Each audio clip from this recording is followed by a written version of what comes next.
मजबूती,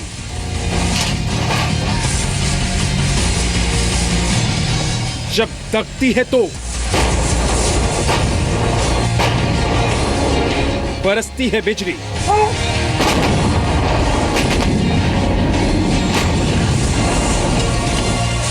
हर बार पर दुश्मन की हार।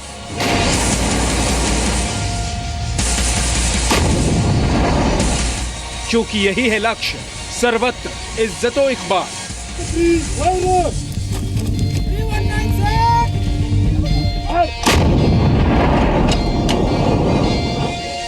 आज युद्ध में दिखाएंगे भारतीय सेना की आर्टिलरी की अचूक ताकत, जिसने दिया था कारगिल में मुंहतोड़ जवाब। 99 का नायक। जी आज हम उस नायक की बात करेंगे जिसने कारगिल की जंग को जीत में बदल दिया। देश कारगिल में पाकिस्तान पर जीत के 17 साल पूरे होने पर जश्न मना रहा है। कारगिल जीत में हमारी सेना की दिलेरी सबसे बड़ी वजह रही, लेकिन इस विजय में मशीन बिहाइंड द मैन को भी नजरअंदाज नहीं किया जा सकता। आज के युद्ध में हम उसी नायक का जिक्र कर रहे हैं। देखिए 99 के उस नायक पर जी न्यूज के एडिटर सुधीर चौधरी की ये डिटेल्ड रिपोर्ट।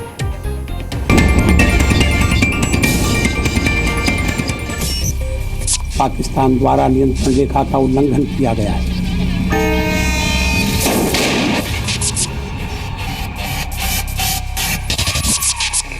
देख वो बेटा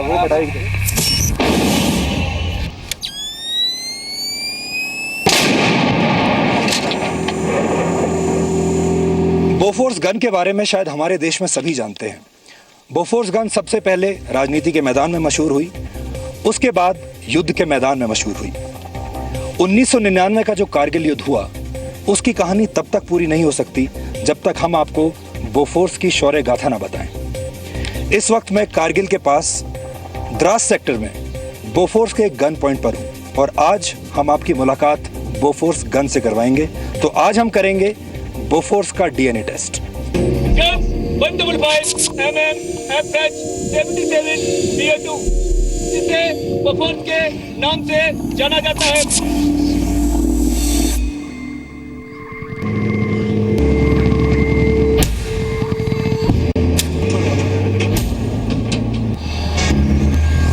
अब आपको बताते हैं कि बोफोर्स असल में है क्या। बोफोर्स दरअसल 155 mm की हॉविट्जर गन है और इसकी जो बैरल है, जो आप देख रहे हैं, ये 70 डिग्री तक खड़ी हो सकती है। इसका मतलब ये हुआ कि बोफोर्स गन का जो गोला होता है वो ऊंचे से ऊंचे पहाड़ की चोटी तक पहुंच सकता है और वहां पर दुश्मन को बर्बाद कर सकता है। कारगिल युद्ध के दौरान टाइगर हिल और तोलोलिंग हिल को वापस लेने की जो जंग हुई थी, उसमें बोफोर्स ने एक बहुत महत्वपूर्ण भूमिका अदा की थी, क्योंकि बोफोर्स का गोला इन पहाड़ियों की चोटी तक पहुंचा था और वहां पर दुश्मन ने जो मजबूत बंकर बनाए हुए थे, उन बंकर्स को बोफोर्स ने पूरी तरह बर्बाद कर दिया था। 4 3 2 1।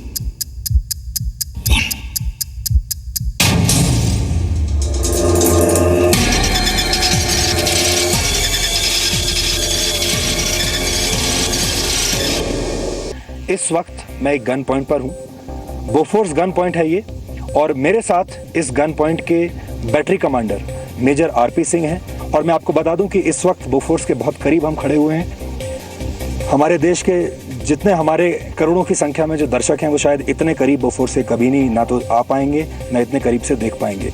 लेकिन मेजर सिंह, इतने करीब हम खड़े हैं बोफोर्स के, आपसे हम यही जानना चाहते हैं कि बोफोर्स भारत की सबसे भरोसेमंद तोप साबित हुई है। आखिर ऐसा क्या खास है बोफोर्स में? बोफोर्स इक्विपमेंट जब इंडियन आर्मी में आया तो हमारी इंडियन आर्मी को काफ़ी समय मिला इस पर अच्छे से ट्रेनिंग करने के लिए। और जब 99 वॉर में करगिल युद्ध के दौरान दुश्मन ने जब हमारी पोस्टों को कब्जा कर लिया, तो इस इक्विपमेंट को लाने के लिए हमें ज़्यादा तकलीफ नहीं उठानी पड़ी, क्योंकि रोड की हालत काफ़ी ख़राब थी। और ये गन जो कि सेल्फ प्रोपेल्ड मोड में अकेले चल सकती है, इसको हम जो है उसकी एसपी इंजन की मदद से जो है इंडिविजुअल गन प्लेटफॉर्म पर ले आकर डायरेक्ट फायरिंग रोल में और इनडायरेक्ट फायरिंग रोल में दुश्मन पर फायर करके उनके पोजीशंस को बर्बाद किया और फाइनली इस युद्ध में विजय हासिल की। तो एक इसमें महत्वपूर्ण जो पॉइंट है वो ये है कि बोफोर्स की जो ट्रांसपोर्टेशन है वो बहुत आसान है, और बोफोर्स की जो अपनी स्पीड है जिसके हिसाब से वो चलती है वो 7 किलोमीटर पर आवर की स्पीड से चल सकती जी है। बिल्कुल, स्पीड काफ़ी कम है, बट ये इतनी है कि जिससे इसको जो है किसी भी एडवांटेज वाले पोजीशन पे ले जाकर हम डिप्लॉय कर सकते हैं और दुश्मन के ऊपर फायर कर सकते हैं। जी, अगला सबसे अच्छा फीचर कौन सा है बोफोर्स का? अगला सबसे अच्छा फीचर इसका जो है लॉन्ग रेंज वेपन। इस ऑल्टीट्यूड पे जहाँ की रेडिफाइड एटमॉस्फेयर होता है, इसकी रेंजेस मीन सी लेवल से भी काफ़ी बढ़ जाती है। अच्छा, तो ये इस ऑल्टीट्यूड पे तकरीबन 42 किलोमीटर का रेंज अख्तियार करने में काबिल है।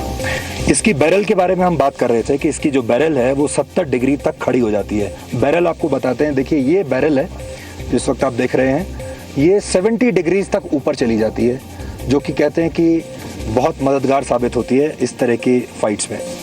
जी, एक्चुअली इन माउंटेन टेरेन में क्या होता है, दुश्मन जो है फॉरवर्ड स्लोप पे, जो कि वो दुश्मन हमारी नज़र में आ सके, काफ़ी कम समय के लिए आता है। ज़्यादा समय के लिए वो रिवर्स स्लोप पे बैठा रहता है, जिससे कि हमारी नज़र में उसकी हरकत ना आ सके। इस हालत में ये जब वेपन हाई ऑल्टीट्यूड में फायर करता है तो दुश्मन जो रिवर्स स्लोप पे बैठा है उसको भी जो है ये बर्बाद कर। रिवर्स स्लोप का मतलब है कि जो इस वक्त हम पहाड़ देख रहे हैं, इस पहाड़ के उस तरफ मान लीजिए कहीं दुश्मन बैठा हुआ है जिसको कि हम यहाँ से देख नहीं सकते, उस पर ये एक इनडायरेक्ट हमला कर सकती है। जी बिल्कुल। तो कैसे हमें पता चलेगा कि वो उस दुश्मन की लोकेशन क्या है?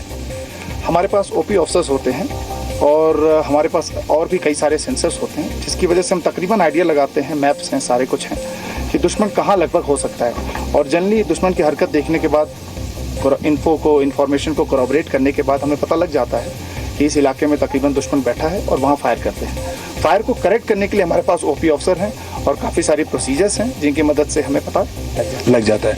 एक इसका और अच्छा फीचर है वो है ऑटो लोडिंग का। तो मेजर साहब, ऑटो लोडिंग के बारे में हमें बताइए। ये फुली ऑटोमेटिक वेपन है।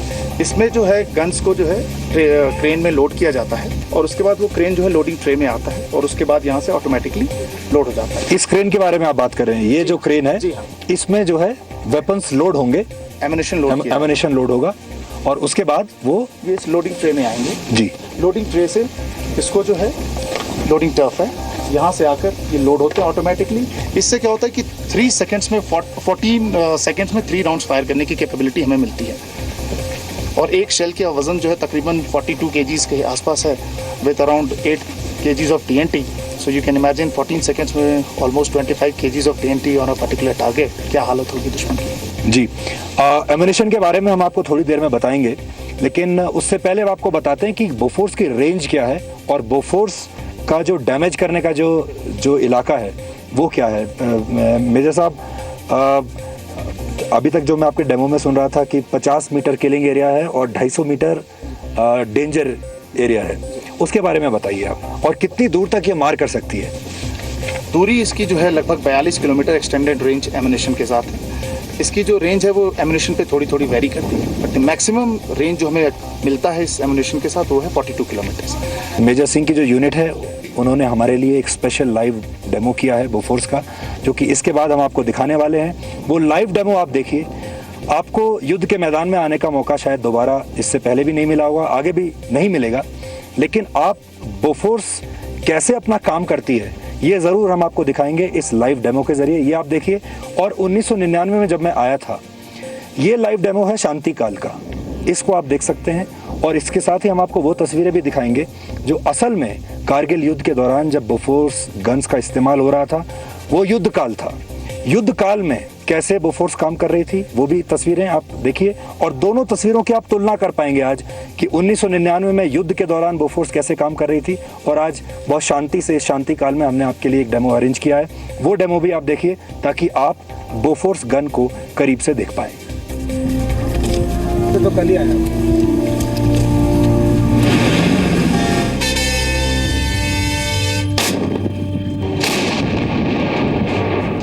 देख, वो फटा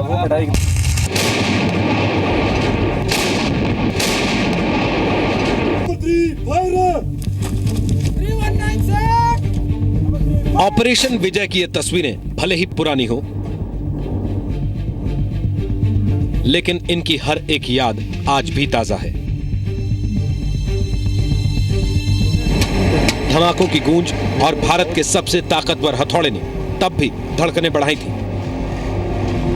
और आज भी ऑपरेशन विजय के सबसे बड़े नायक को देखकर सीना फख्र से ऊंचा हो जाता है। ये मिशन गाइड मिशन है जो कि दुश्मन के छोटे से छोटे पिनपॉइंट टारगेट को आसानी से बर्बाद कर सकता है।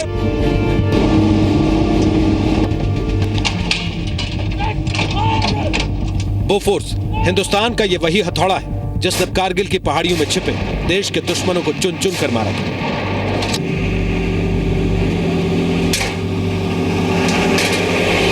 ये वो जगह है जहां दोनों पक्षों के बीच लगातार बिना रुके कई दिनों से गोलाबारी हो रही है और गोलीबारी के धमाके यहां एक आम सी बात हो गई है। यहां तैनात जवानों के मुताबिक कई बार एक रात में कम से कम 600 से 700 गोले तक दागे जाते हैं। वो ऊपर से हमला करते और हम नीचे से उनका जवाब देते। मुश्किल हालात में बोफोर्स ने हमारे जवानों का साथ दिया, जिसके अचूक निशाने के आगे पाकिस्तान की एक न चली और वो तबाह हो गए। वो युद्ध काल था, अब शांति काल है। आज एक बार फिर जी न्यूज की टीम आपके लिए कारगिल के सबसे बड़े योद्धा के पास आई है ताकि आप ऑपरेशन विजय के विजेता को करीब से देख सकें। इस वक्त आप देख रहे हैं ये बोफोर्स के अलग अलग तरीके के एम्यूनिशंस हैं और मेजर सिंह हमें बताएंगे इन अलग अलग एम्यूनिशंस के बारे में। मेजर सिंह जी, सबसे पहले हाई एक्सप्लोजिव एमिनेशन जी, जिसमें जो है अराउंड 8 kgs ऑफ TNT होता है। इस शेल का वजन जो है तकरीबन 42 kgs है और ये जो है दुश्मन को एयर बस्ट मोड में भी फायर करके या ग्राउंड बस्ट मोड में फायर करके डिस्ट्रॉय किया जाता है। दूसरा शेल जो है ये हाई एक्सप्लोजिव एक्सटेंडेड रेंज है। Because of the base bleed unit जो इसमें लगा हुआ है, इसकी वजह से इसका जो फ्रिक्शन बनता है शेल का पीछे वो कम हो जाता है और इसकी रेंज बढ़ जाती है और ये तकरीबन 42 किलोमीटर दूर बैठे हुए दुश्मन को भी जो है बर्बाद कर सकता है। अच्छा, अगला एमिनेशन जो है स्मोक एमिनेशन है। इसमें हमारे पास 2 वैरायटी के एमिनेशन आते हैं जो कि 18 किलोमीटर्स एंड 24 किलोमीटर्स।